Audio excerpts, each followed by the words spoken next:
to it. So, Nat, in 3, 2, 1, we started. Okay, Nat, hello. How's it going? Hello. I'm good. How are you? I'm very well. It's for all of the drawbacks of isolation, it's great that I get to do more and more of these podcasts, which is great because people are available now. Because all the people I want to talk to are very busy because they're people doing amazing things, so they're hard to get hold of. Now it's like, Yeah. well, this is good. This is good. I can finally get hold of them. So from a purely selfish point of view, this is working out for me. How We've about been you? meaning to do this for so long, so I I'm so know sorry I haven't got to do it before now. it is great. Although, in doing my research, did I see that you've done a podcast previously? When? I don't know. There seemed to be one. It was an interview, or maybe it was just an audio. Oh yeah, like in the past I've done a few, Yeah. but I haven't. Yeah, in the past I've done a few, but I haven't done one over the last few months. I don't think I was with Brian Keane and Shane Finn, before, and the Irish Balance, but I haven't done one in so long. It's just hard to get the time because a lot of episodes are like an hour long. Yeah, exactly that. The thing is, I always say to people, like, we're welcome to do half an hour. The problem is normally it takes about half an hour to get into it, right? Depending on the people, depending on the dynamic between the two people. Sometimes people can be a little bit like cagey to start with for good reason. If you don't know anyone, you're like, oh, what can I say? What can't I say? So it can take a little while. I've no doubt we'll get straight into this because I know how open and how passionate you are about these fields we're going to talk about. And likewise. By way of introduction, Nat, do you want to, and also do you prefer Nathalie or Nat? Oh, I don't mind what people say. I used to say Tilly, then I say Nat. Yeah. And then my parents put a H in my name, so no one knows how to spell it. Or it's like What Nathalie. Yeah, but wait a minute. You make it sound like they put the H in like much later in your life. Like at like 14, they were like, you know what, Nat, you're getting an H. Right? No. Carry on behaving like that. We're going to keep adding letters to your name. Yeah, it is. I saw that Nathalie, but I'm so used to Irish names being spelt unusually. Like Nathalie's, that one's fine, you know. Yeah. The E but is Nat is all good. Okay. So Nat, by way of introduction, do you want to tell our viewers who you are, best description of who you are, and kind of what is it you do mainly now? Okay, so it's really hard to cut a long story short, but basically, done my degree, that was geography and geology, and as I finished college, found out that's where my love for fitness started to grow. And rather than going into a master's in something I wasn't quite sure I was very passionate about, I took some time off to get a personal trainer certificate. So I was a personal trainer for 3 years, kind of establishing myself in a gym and then trying to break away from the gym and build up my own client basis. And throughout that whole time, just kept on Instagramming, kept on kind of sharing content. I never set up my Instagram with the intention to try and blog or develop an audience, and I still don't really. It's a strange one for me. I just love doing it. But then my relationship with fitness kind of got a little bit twisted for a while, and if anyone's listening that follows me, they would know that I've shared all of that. But I continued to try and Instagram throughout that period, and basically my relationship has now been kind of redefined in a much healthier way. I still love training, but I started to realize that a lot of people struggle more with, I suppose, their relationship with food. I guess because I struggled with my relationship with food for a while, that's where my passion was starting to lie more. And I realized that being a personal trainer was very hard on your body long term. So I've got a new qualification now, and I try to combine the two, which is nutritional and health coaching. And hopefully down the line, I can go and do nutritional therapy. So right now I'm kind of 50-50 or nearly 60-40 working with nutritional clients online, and some nutritional consultations one-to-one that would be with kind of local ladies. I'm teaching at the odd event, but now they've kind of been cancelled over the next few weeks. And then Instagram, I'm just trying to share content and keep positive vibes flowing, especially during this time. That's what's going on. You know, you say it's hard to cut a long story short. I mean, you did a hell of a job there. Did I do it? We can wrap this up right now. That was great. Thanks very much, Nat. Thanks. So see you soon. No, that was really good. I want to touch on a few things there because I think, you know, you said you didn't start your Instagram as a place to kind of get followers. I think all the people that have good followings didn't do that, other than like the very meme-based Instagram accounts. I think you were probably ahead of the curve a little bit with being able to do that, building an audience, and also having online content. Now, like I was speaking to Holly yesterday, what kind of advice for people getting going? I think this is the time a lot of people are going to start to look to do just that. And I think it's a great time for teachers. I've had a few teachers reach out and say, like, they've been struggling to get jobs at studios anyway. So how is it they could use this time? And I think this is a great time. Now you don't have to worry about a studio hiring you because the studios aren't open anyway. So you can put out your content and let the audience come to you. But in ways of starting some sort of online presence, what kind of things would you say would be important? I suppose it's a difficult one, because a lot of people write to me as well asking, how can you go about, building your audience? And then I kind of click onto their pages and I'm like, well, you're doing what everyone else is already doing. And I can feel vibes that you're just posting because you want to build an audience. That can't necessarily be why you share content. You need to share content because it's a message that you're passionate about, and you could share this for the rest of your life and don't care whether you're, obviously finances are very important, but like deep down you really don't care whether you're getting rewarded financially or emotionally from doing this. So the reward needs to be emotions and not numbers, be that finances or be that following or likes. Because like there was definitely a period for me when, like, let's say I set up Instagram, it wasn't to establish an audience. So before it was more of a numbers game for people, it was all about just connecting with people doing what I was doing, which was this home workout guide. I was going into those hashtags, I was using those hashtags, I was liking and commenting on their posts, we were sending messages to each other, we were shouting each other out on our pages and tagging each other, not to build a following, but because it was about building a sense of connectivity with people with a like-minded message. So if you're trying to build an audience, you need to establish it because you love sharing this message, and not because you necessarily care how much of an audience is there at the end of the day, but just that you are impacting the people who are there. Now, as well as that, yes, go into the hashtags, like other people's posts that you support, send them messages, try connect with other influencers or bloggers or people that have a like-minded message, like we are doing right now, so you can reach more people, not just to grow because you're addicted to numbers or attention, but because you want to reach more people with your message. And I think at the end of the day, if that's what you focus on and you are authentic and real about it, and you're not copying, like, I know that sounds terrible, but I suppose you're producing original content that is true to you, not because you saw someone else do it, that will shine through, and that authenticity will shine through, and you will love doing what you do because you're doing it from a place of originality. Does that make sense? It totally makes sense. Yeah. You're probably a bit young to know this movie, but there's a movie called The Field of Dreams with Kevin Costner. It's a fantastic movie. It's a very weird premise, but beautiful. And the tagline is that if you build it, they will come. And it's a movie about Kevin Costner owns this farm, and these spirits come to him in a cornfield and say they're all ex-baseball players, and their spirits haunt the cornfields. And he has this vision to build a grand stadium in his cornfield. And everyone says, why? And they keep saying to him, because if you build it, they will come. So he builds the stadium, and all the great baseball players from every year that have died come play this World Series, and people pack out to watch this amazing event. But it's the same idea that there's got to be this faith that what you're producing is something good and it comes from a good place. And if you do that, the audience will come to you. You don't have to go out to them. And I think that's what you're alluding to. When you speak about authenticity, I think one of my favorite things, I was watching some of your blogs a second ago on YouTube, and I love, I do the same thing. That is so old. I literally told somebody yesterday I need to release them. You know what I liked about it though? That was you doing the intros and messing it up and then doing it again, but not editing that out. And that spoke to me because I think there is a real obsession with getting things perfect. And when we do that, it stops us from actually doing anything because we'll never have it perfect, you know? And embracing your flaws, you realize that is part of your nuance as a person.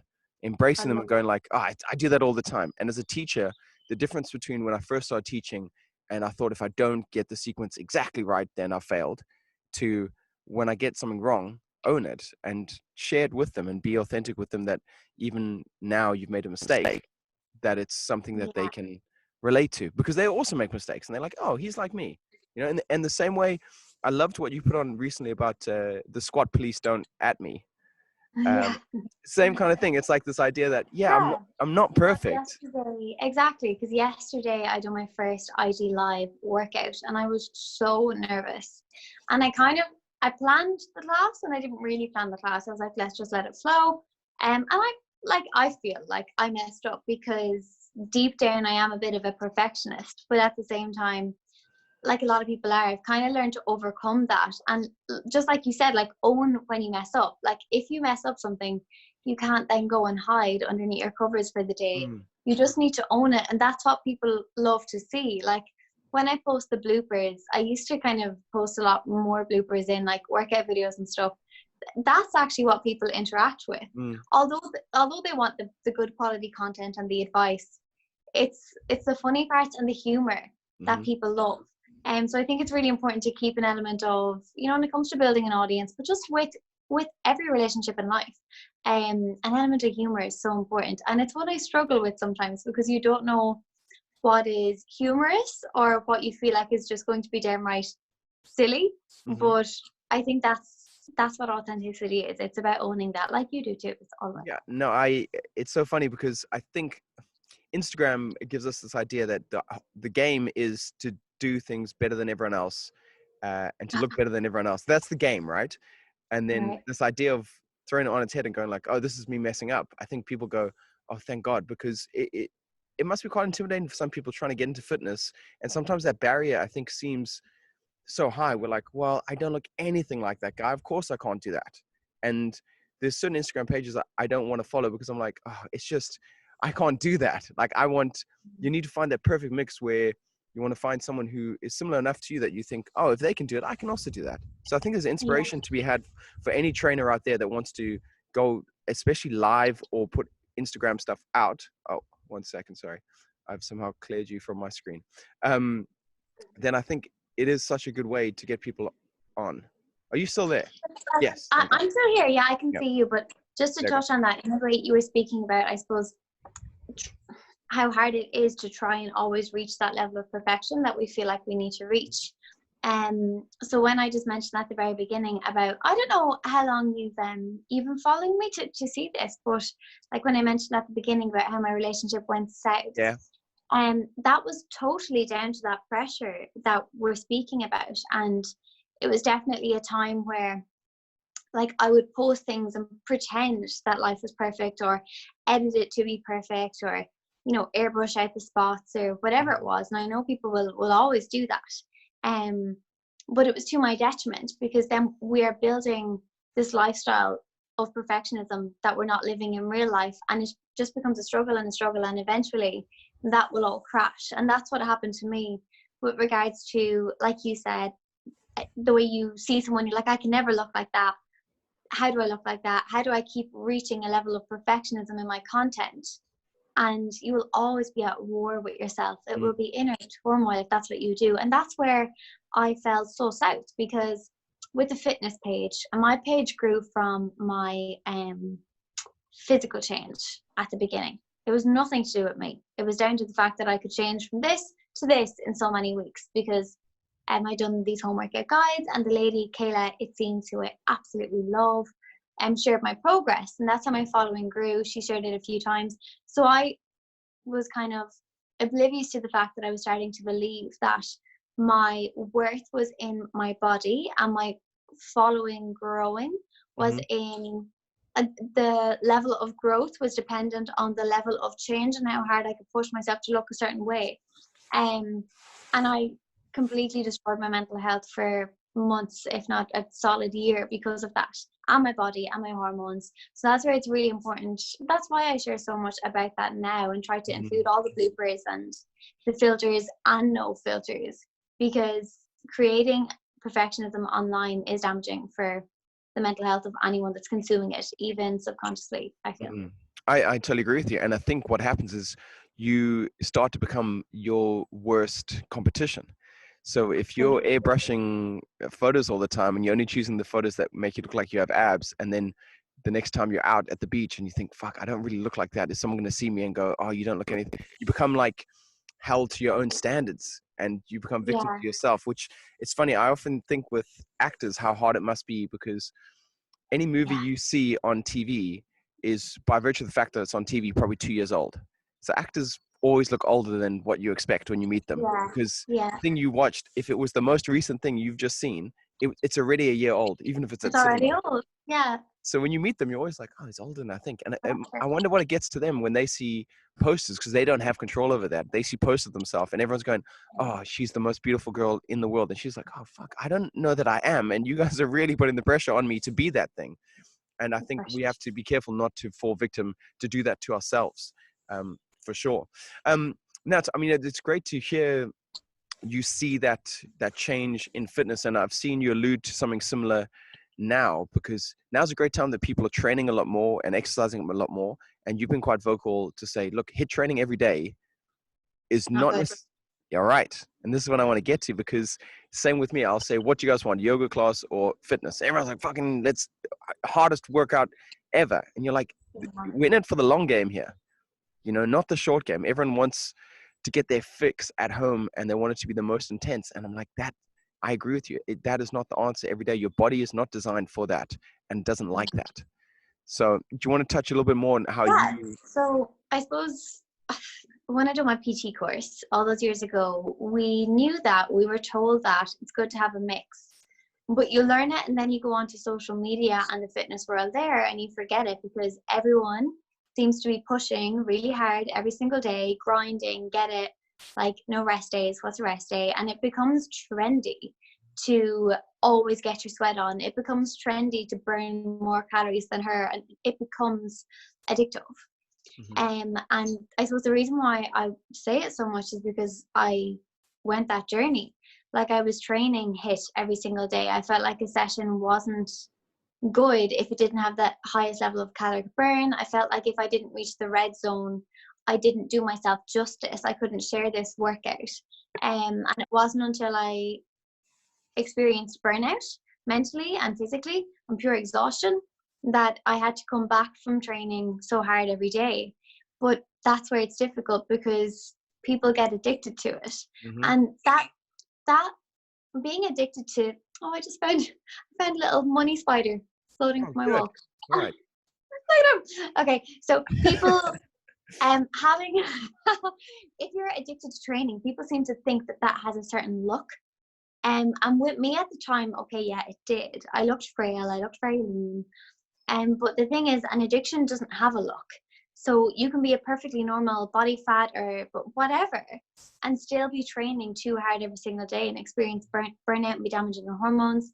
And right now, because everyone is training at home with the situation, everyone wants HIIT workouts. And the thing with home workouts is they generally are HIIT based, because we don't have our weights, we're not doing our rest times. People don't get that endorphin hit from a walk, and they need to realize that they don't need to. And that's why with my IG live that I done, that was HIIT based.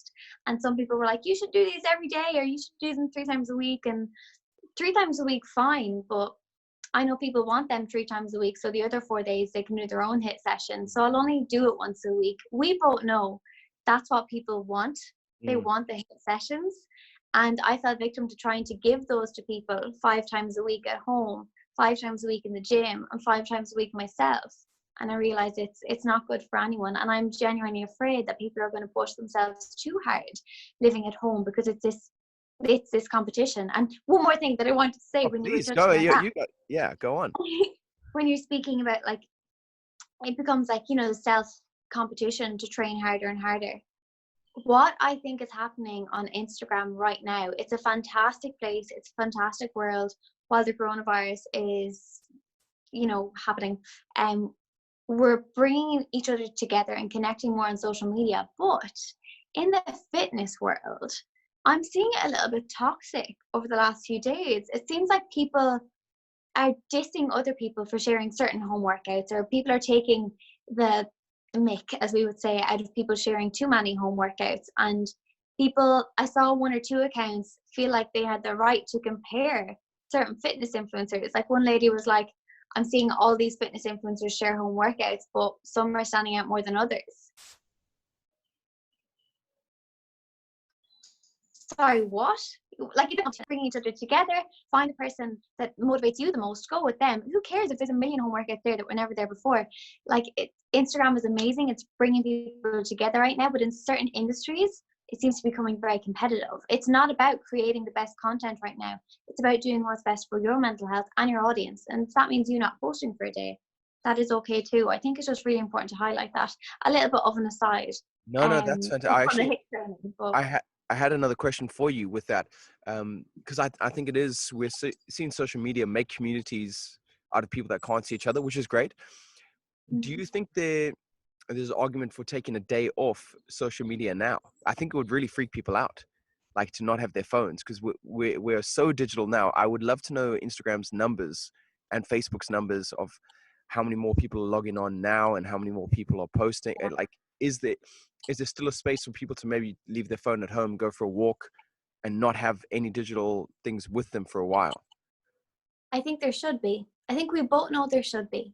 Mm. However, it's a funny one because we've never been in this place where we have to be so physically, socially distant that if we can be virtually connected, is that an excuse to spend more time there?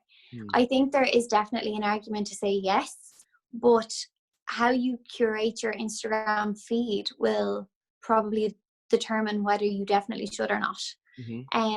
Like, personally, going on mine every day, I've been going on it more because I'm at home. But there's still a lot of talk about the virus, obviously, but there is a bit of scaremongering that, you know, there's going to be. That's okay. People are allowed to talk about it and they're allowed to talk about how they feel. But the more you read about it, it's going to consume your mind. It depends on, it just comes down to the type of content in your feed, I think, as to whether it seems okay or not. Just going off my own like numbers on stories and views, just so the announcement was made here last Thursday, not Thursday gone, Thursday before, that schools were shutting. That weekend, my views were doubled. Crazy. And that makes me really self-conscious. But over the week, it started to fall a little bit, again, kind of back to what would be my normality. So I don't know if that shows that people originally were spending a lot of time online and then realized there's more to do, even though we are in a lockdown of a sense. What do you think? I think now is a great time to do all the jobs around the house and in the garden that you've been putting off forever. I swear to God, I feel motivated to go through the cupboards and go like, okay, because now is a great time, and I feel like there's a deep reward. I used to love looking after my garden. Same thing, like I would take the hour and a half out to do stuff, and then I was like, this is. At first, you're a little bit apprehensive, so I just think instead of just thinking that for the next, 9 hours of your day you should be looking for workouts to do, you should also be going like, what else could I do that's going to make the day better?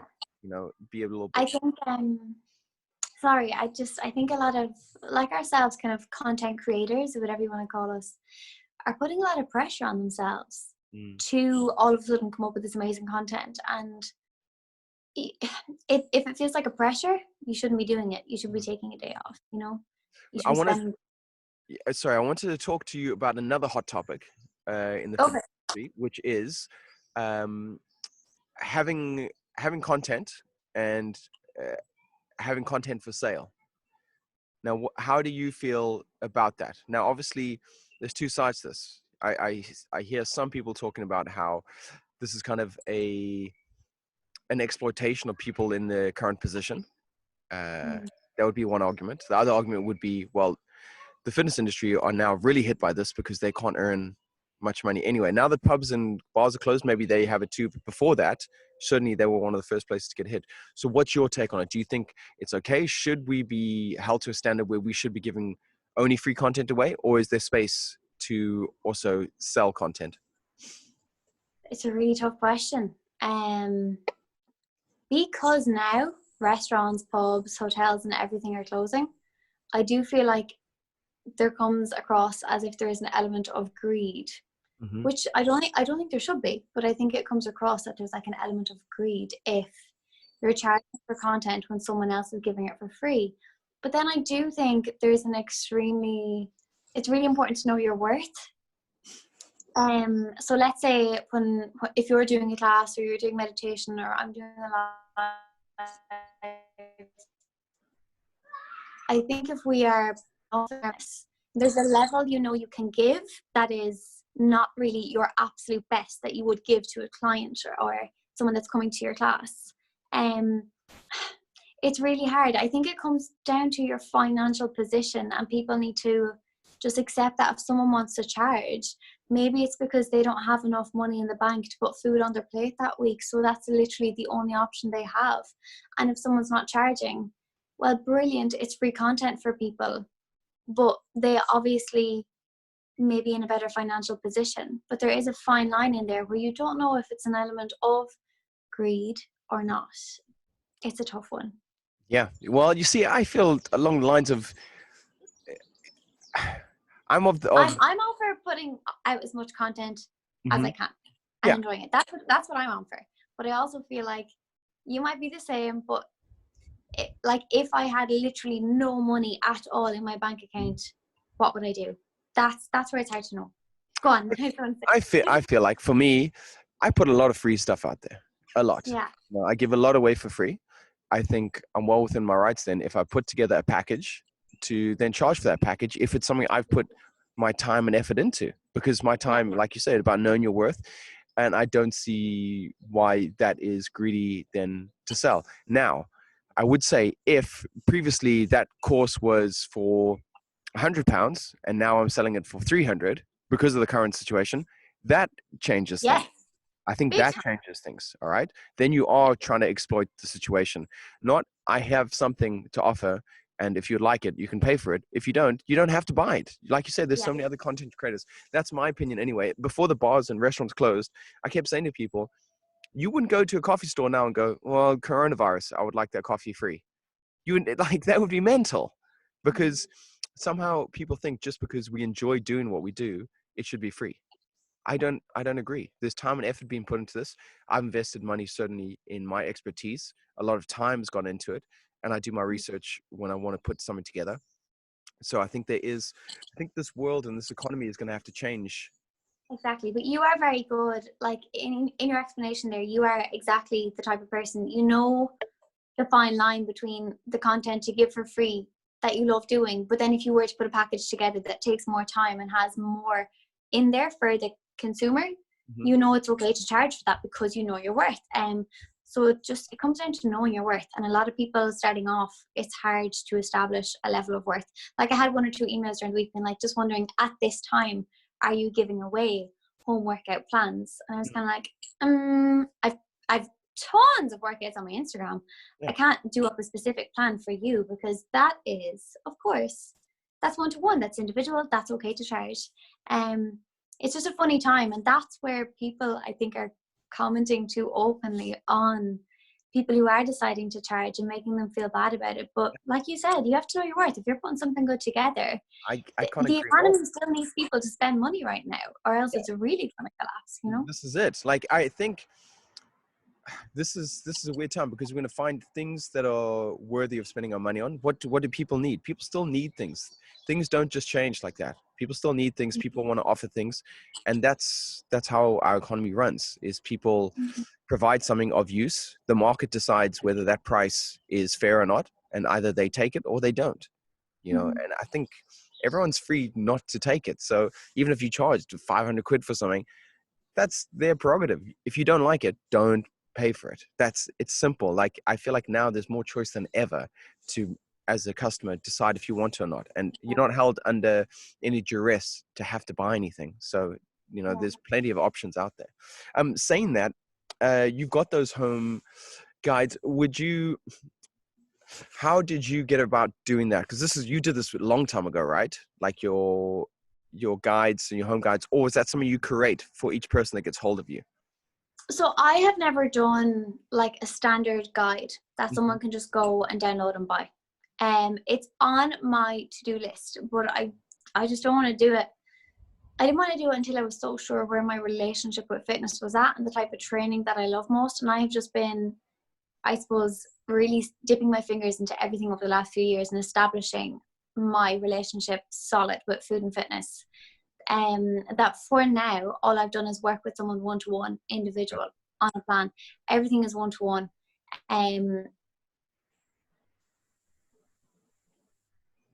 And I love having some individual attention. Like there's, you know, yourself as a teacher as well.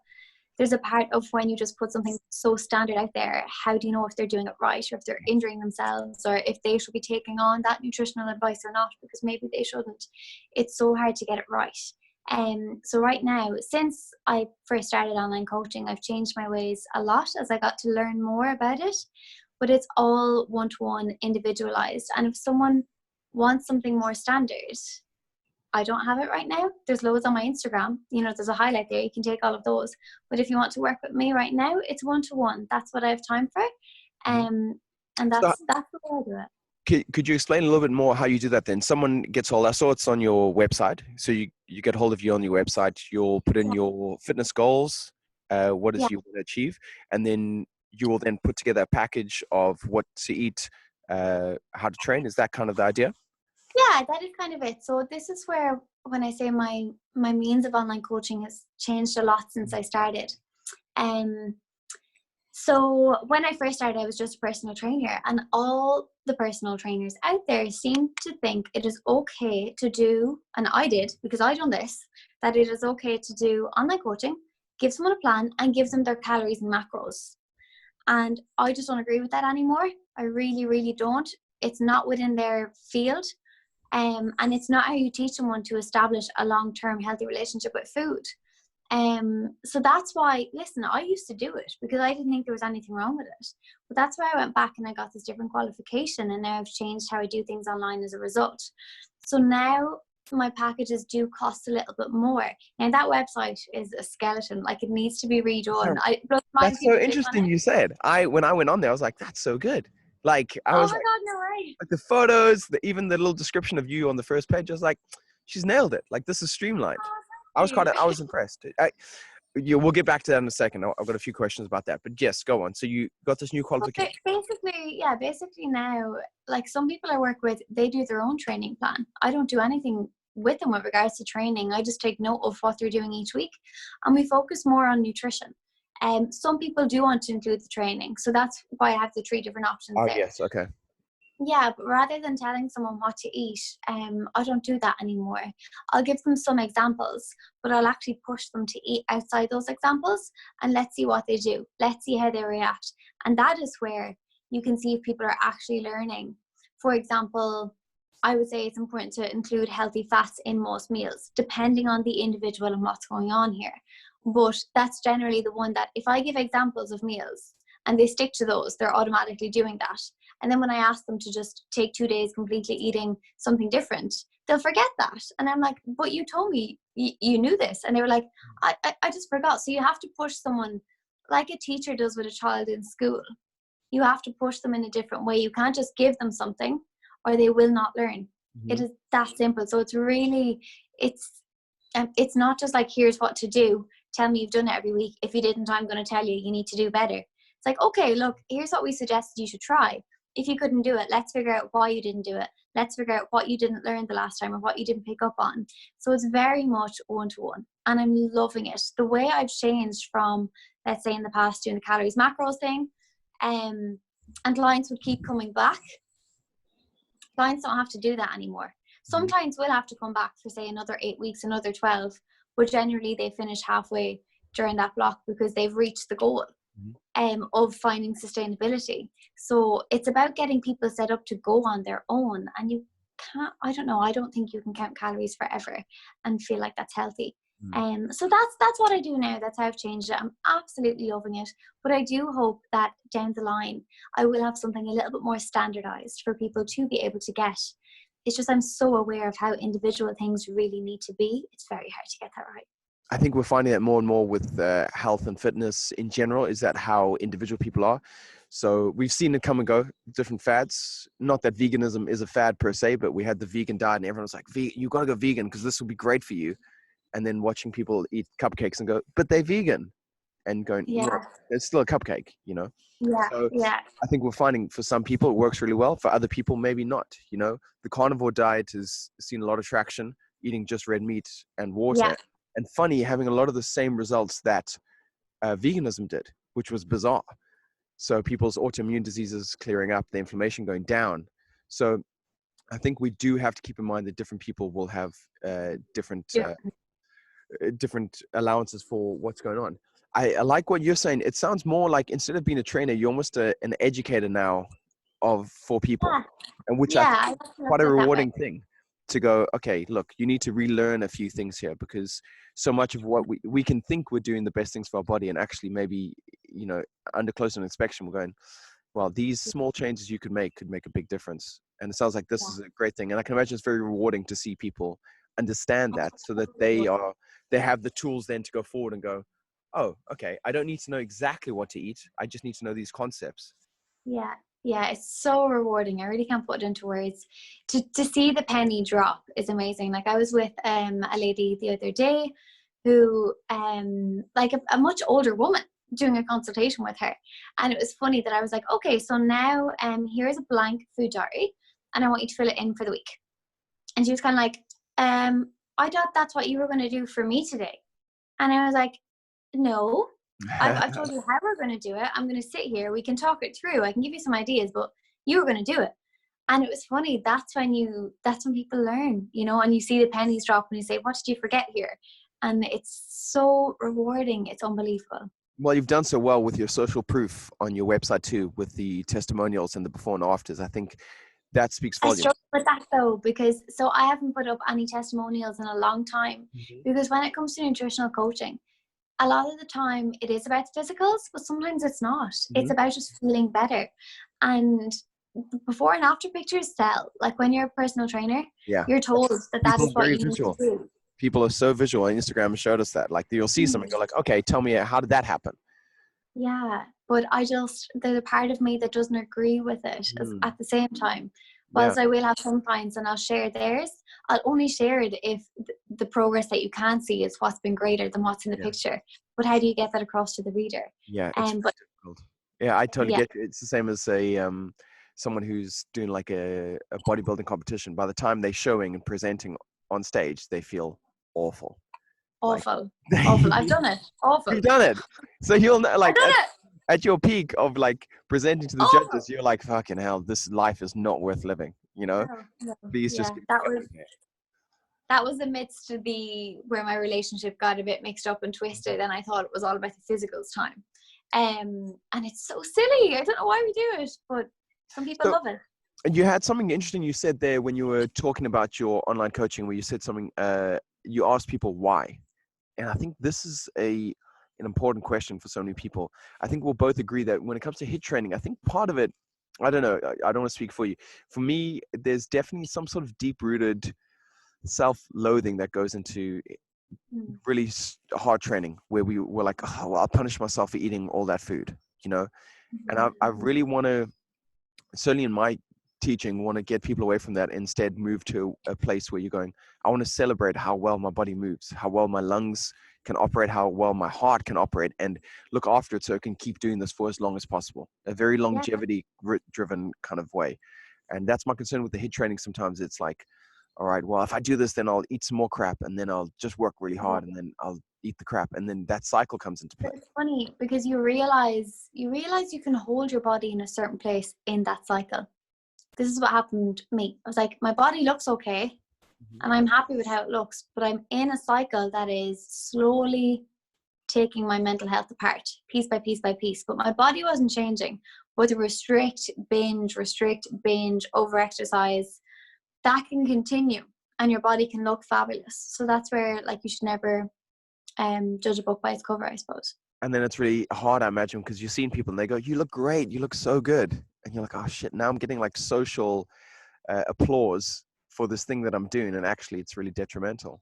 Yeah, absolutely. So at Thrive Festival, that's where we were speaking, but at my talk, basically everything I spoke about, it was diet culture and the diet culture cycles. And then I tried to create this new cycle that people need to enter. But the first step in entering that new cycle is redefining your why. That's the most important thing. And the thing is, you're probably the same, like you get people coming to you with the wrong why. And if I can't change their why, like if it's because they hate themselves, or if they don't really care about their relationship with food and they just want to lose weight, I won't work with them, because I need you to care. And if you can't hear me telling you that you need to care, I won't be causing things to go south for you. Yeah, but luckily I've never had to turn anyone away. I managed to convince them to change the vibe. Speaking of which, now that people are indoors a lot more, do you have so many like broad tips with eating in terms of maybe what time, how much, what kind of things, what kind of habits to try to stay away from? Yeah, Or there's habits something to I want pick to up report rather. on. Yeah. Yeah, there's two sides to it, but definitely what works for me is make a plan for your day and stick to it. And that is not just a to-do list. Like, to-do lists are great and they keep you on track, but I mean, sit down, time block out the day from start to finish. This is the time I get up. This is the time I have breakfast. This is what I'm going to have. This is what I'm doing in this block of work or cleaning. This is lunch. This is what I'm going to have. This is another block of work or cleaning or whatever, or walk. This is dinner. This is what I'm going to have. But where people seem to go wrong in making these plans is they're restrictive in making them. And that then means come the end of the day, they're having a blowout because maybe they had a tiny breakfast, or they tried to push breakfast out and just have lunch because fasting has become trendy as well. So it's really important that I think you make the plan, you time block out your day, you plan what you're going to have, make sure you have the food in, make sure it's healthy food, but plan the treats. Like, I will always have something sweet before bed, my dark chocolate, or maybe it's a little bit of my mama's baking or something like that. But you need to put them in, because if you don't put them in, you're subconsciously restricting from the word go. Mm-hmm. So there's that side of things. That's the key. That's what you need to do. But be realistic in making it. If it's just 3 meals and you're someone who loves to snack, that's not going to work. Put in the snacks. But there's also, just completely on the other side of the coin, we have never faced a time like this in our history before. People are going through emotions that we have never, ever gone through before. And emotional eating is something that, no, we shouldn't do every single day, but it's something that will happen, has happened, and is going to continue to happen a lot of people right now. So it's really important that if that happens, acknowledge it, address it, don't be hard on yourself. You will not be able to eat probably the very same way that you were. You might not be able to keep your body the very same way that it was. What matters more is your mental health, and realizing the foods you can eat to support that, but not being hard on yourself if you have some foods that don't, because emotional eating isn't something we want to get into the habit of. But like comfort eating, that's okay from time to time. Maybe go for the soup or the gravy or the extra bit of peanut butter. From time to time, it's okay. It's all about, I suppose, looking at it on the broader scheme of things, and how often are these things happening, and why are you eating what you're eating? Yeah, I think that's fantastic advice. And I must speak to your points about restrictive eating and even restrictive planning. That same idea with you saying you're okay to eat outside of these boundaries. Just try to remember a few key points, especially now, because, the supermarkets aren't going to have exactly what you want. And I certainly went through this in my 20s where in some sort of twist of irony, I was in worse shape then, focusing more on exercise and training than I am now. And I'm a lot more lax now because I've got, again, it's about that relationship, like you say, with fitness and eating. So yeah. I ended up, if I couldn't eat exactly at the time I wanted to eat, so if I was training at say 11, I would be like, I have to eat my meal at 8:30. And if I didn't eat that meal, I was like, oh, well, what are we going to do now? And I could feel now in hindsight, I can almost feel the cortisol levels like building up inside of me and stressing me out. And if I went to the gym and it said 3 sets of dumbbell press and there was only a barbell, I was like, well, this has been a waste of time, and it becomes I relate so obsessive. So well. Yeah, it's so funny. And then you start stressing because you're not getting the results. You're like, that's because I didn't do the exact exercise for the exact amount of reps that they said, And I let it go 4 hours instead of 3 hours. Yeah.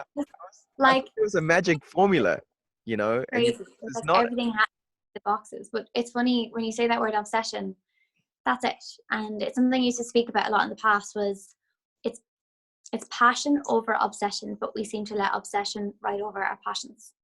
Because passions are just that. They're so passionate. We have so much emotion for them. We want to do them to the best of our capabilities. But there's a very fine line where passion becomes an unhealthy obsession, or passion becomes a healthy obsession.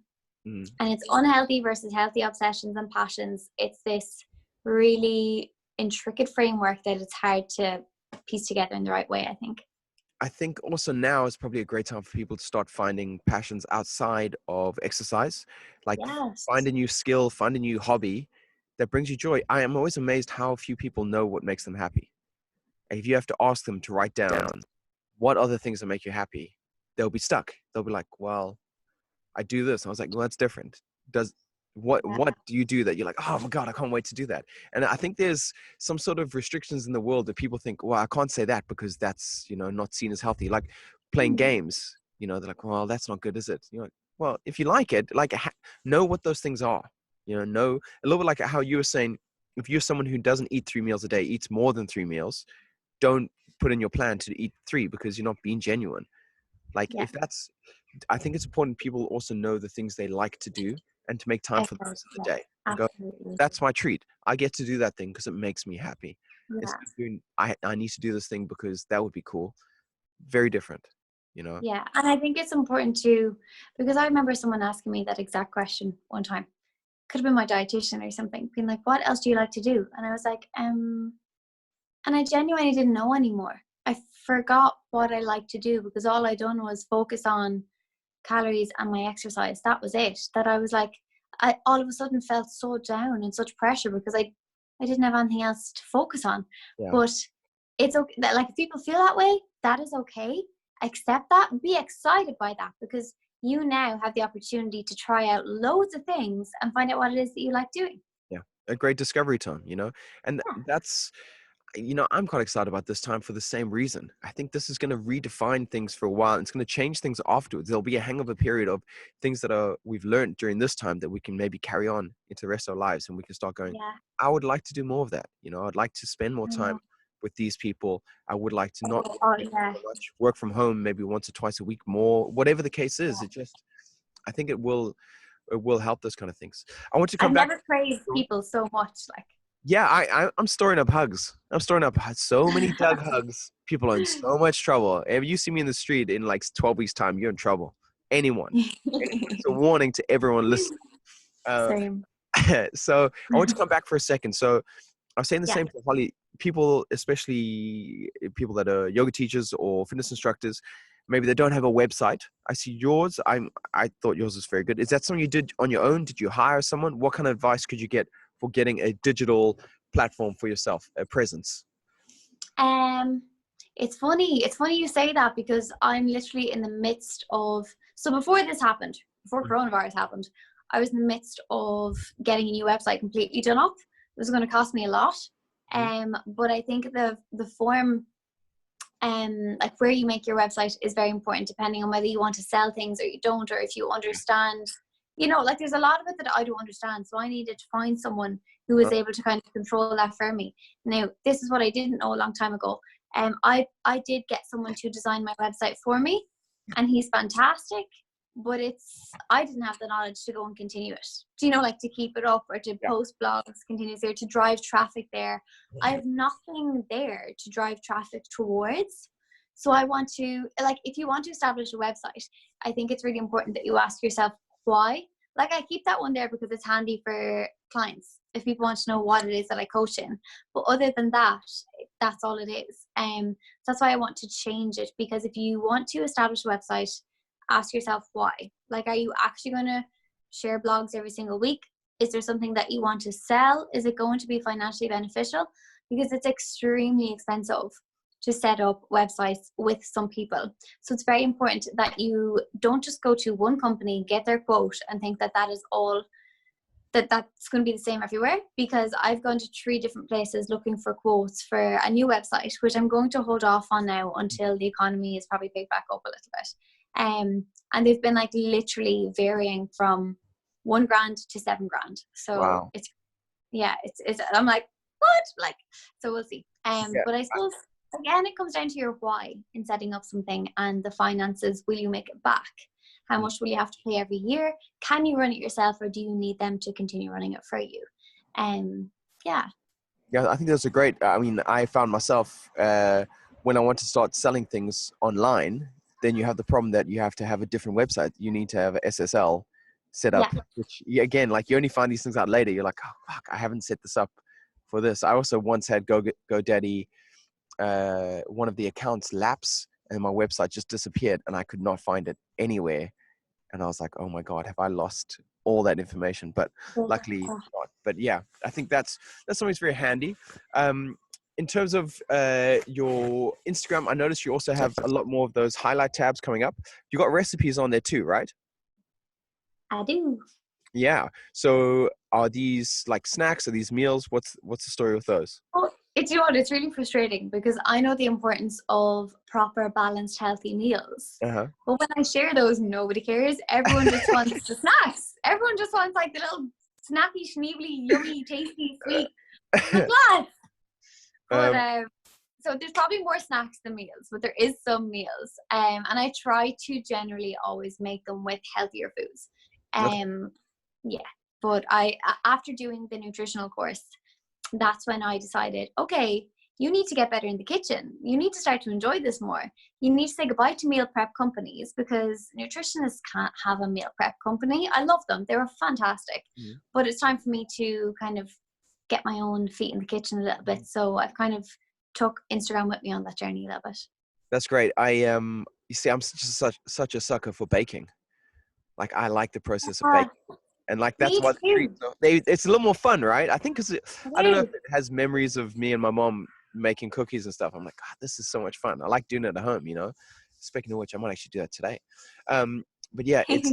it's a fun little process that I've definitely enjoyed cooking more at home now. Like I said, as you're alluding to, Yeah. not having the products you maybe want, I've found myself with chocolate Weetabix, which it turns out are delicious. Ooh. Yeah, I know. Who knew? Who knew? I've got a few random things in there too. I've never tried them. Yeah. Oh my God, Nat! Look, that'll blow your mind. It's really, really good.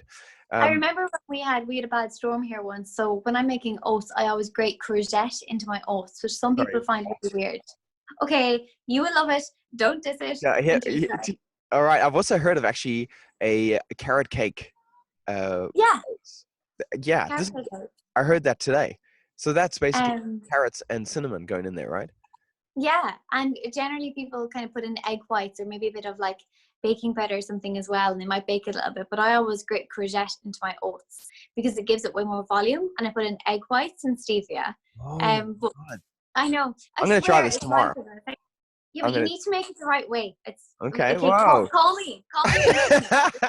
I'm You're done. wrong. Because I swear to God, porridge is beautiful when it's done right. And when it's done wrong, it's like, ugh, I'm going to have to work my way through this. Like if you don't get the And consistency and viscosity right, oh no. yeah, very true. But when we had the storm like that, because people are starting to experiment with different foods, it sounds crazy, but I put grated courgette in with Weetabix, and it was amazing. Wow, interesting stuff. Yeah, But you see, amazing. this is what I'm saying. Good is coming out of this situation. Uh, Vegetables are coming out of this. yeah, exactly. Look, I'm such a sucker also for getting my vegetables in first thing in the morning. Like I just put broccoli Yeah, with whatever I'm having. I'm just like, let's just start the day with a I'm vegetable. the same. I have my oats cooking with courgette in it, and I'm eating tomatoes and beetroot. That's generally what I do most mornings. How do you have your beetroot? Raw? Yeah. Really? Like you know the way you buy it and it's like in the juice, not in vinegar, the one that's like in the kind of vacuum pack. Yeah. Which I know probably isn't the most recyclable. But yeah, so I get those vacuum pack ones, cut it open, leave it in a bowl in the fridge, and I generally just eat a piece nearly every time I walk by the fridge. Oh, I'm I addicted. see. I put a lot of raw beets into stews, into like meat stews. Whoa. Oh, delicious. In fact, I might do that today too. Now, so I want to touch for a second because you've gone from online coaching, coaching people, helping them with nutrition, but also like you alluded to, you're doing a lot of this talking. How is that process of doing your first talks? You did this one at Thrive, which Yeah. went really well. How has that whole process been going? It's been going really good. I suppose it's been a baby step process. It's something I've always wanted to do more of, but like that, you have this fear that people are going to get bored or they're not going to listen. You have to stand in front of a crowd. How do you even get yourself out there to do a talk? You know, I thought nobody would come. But I suppose it's like that just kind of happened slowly because I was speaking on panels the odd time at little events or speaking about my journey quite often at a few events. Whereas Thrive was my first time to just finally be able to put a slide together which was educational and that wasn't just about my journey, because I don't want what I do to be about me. I want it to be about helping other people. So that's why Thrive meant so much to me, because it was my first time to do that. But yeah, I mean, it is what it is. It's just, I guess, in sharing my story and my message and my journey on social media, it gave me the connections where some people saw it and then got the opportunity to speak But that's not to say that like events coming up that people want to speak at and something they want to start doing, you put yourself out there, you ask, you send the email, and you double send that email, because not everyone responds the first time. Yeah, I'm so that guy. Thrive. The minute I finished at Thrive, I messaged them. I was like, right, I need to be here next year. Talk to me. Yes. How do we make that happen? Yeah, I love doing that. Same with Wellfest. That I reached out to them. They were great. You know, again, you have to chase people because they're busy. Yeah. You know, Yeah. and this is a great time for it. Nat, we're coming to the end of this. I want you to just let us know what kind of things we can expect over the next few weeks from you. What are you going to be in terms of Instagram offerings, things like that? And yeah, just what does your week look like? Yeah. Do you know what? I, like everyone else, I'm taking every week as it comes. I will sit down and try to plan some content for the week, or even just some ideas I want to speak about. But you can expect hopefully more nutritional quizzes on my Instagram story. Oh. Hopefully one every week or week and a half. I done a few and I have a highlight there with it, and people love them. And I was going to do one today, but something else has come up now I won't get to. But hopefully a recipe a week, 2 workouts a week. While we're stuck at home, I'm going to try my best to get content out there. But just like I was saying earlier on, if I feel like there's a day or a few days that I'm overwhelmed and I need to step back from content, I'll always do that too. Because I think I didn't put myself out there to be like an influencer. Do you know? I know that word is used, but like we both share the message of health and wellness. So if taking a few days off is what you need to do, great. If you can go double time on it and you feel great, do it. But yeah, with regards to, I mean, God, a few weeks ago I could have said a few places that people could have found me, but things are kind of cancelled now for the time being. Yeah, bless you. Yeah, that's just kind of what's going on. Just focusing on that for the next few weeks and hoping that when coronavirus is lifted, I will be back at a few different events and hopefully have more coming out available to people on like that broader spectrum that we were speaking about. Amazing. Well, Nat, I look forward to seeing you both online and at any of these events that are coming up. And I would urge anyone who hasn't seen you, or even who has seen you, to come see you again, because yeah, there is, like I said, you're a little ball of sunshine. Your Instagram feed, are you? Like, you're so positive every time. You are the ball of sunshine. No, it's great. It's a great place to check in. So I can't implore people more. If this is all getting a bit much, you're a great place to come to just and talk about things in more broader terms, and also see that this isn't all doom and gloom. It's a situation that we find ourselves in, and there's still good to come out of it. So thank you so much, Nat, for taking the time out. Have a great rest of your day, and I'll look forward to seeing you soon. Bye, Nat. Bye. Thank you.